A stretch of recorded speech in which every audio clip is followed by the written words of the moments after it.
Chapter 15, Ill Winds, Chill Winds, read by Miss Frank. When you were in the midst of it, it was the racket.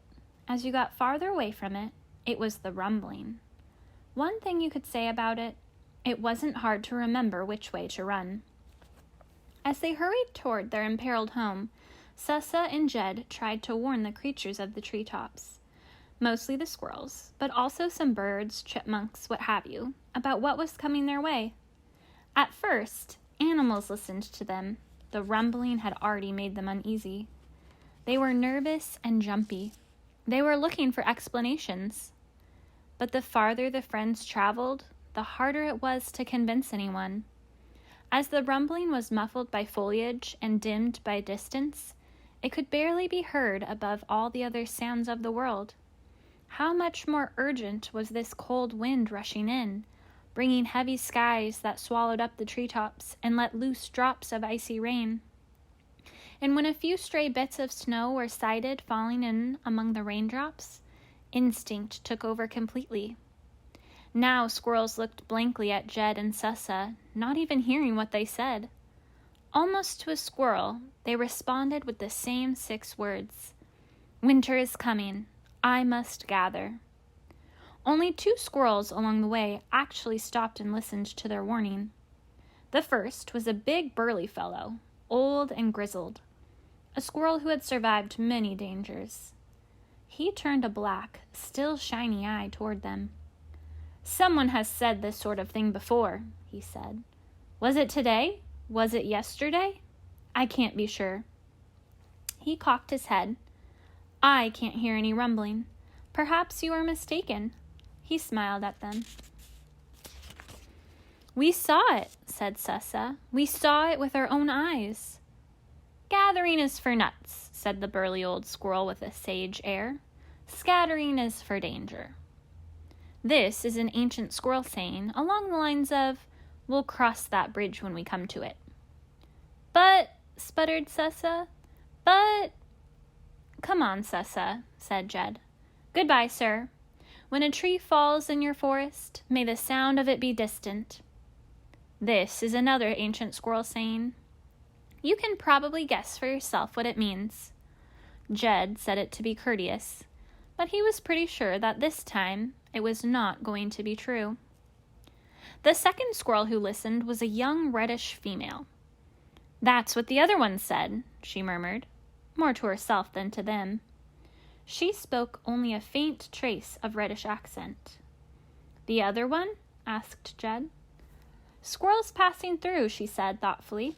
"Migrating like geese, like robins, like butterflies, for crying out loud. That's not what squirrels do. Something isn't right." She spoke as if she were thinking aloud. She looked at them, studying them as if they had a secret to a puzzle she was trying to solve. A gust of wet wind blew her fur the wrong way, and she wrapped her tail around her shoulders. She held a seed pod close to her breast. It was clear that she was fighting the instinct to run with it and hide it. In the middle distance, a grating, gravelly roar rose and fell. The 3 squirrels flinched. "It's just like he described it," said the reddish squirrel. "A bone-crunching racket." Sussa and Jed exchanged glances. "He said bone-crunching?" asked Sussa. "What did he look like?" asked Jed. "This other squirrel." The squirrel shrugged. "He was grayish," she said. "Like you. Also, he wore a cap." She patted the top of her head. "Also," she added shyly, "he was handsome." "What kind of cap?" asked Sussa. "Was it an acorn top?" "Yes," said the squirrel, "with a sprig of something on top. Goldenrod, I think." "He's alive, then," said Jed to Sussa. "And he's heading home," said Sussa. "Like us, ahead of us." Sussa and Jed embraced. They jumped up and down and spun around.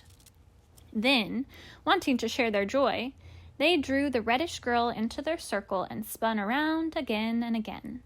Being squirrels, they were able to manage all of this without falling from the tree.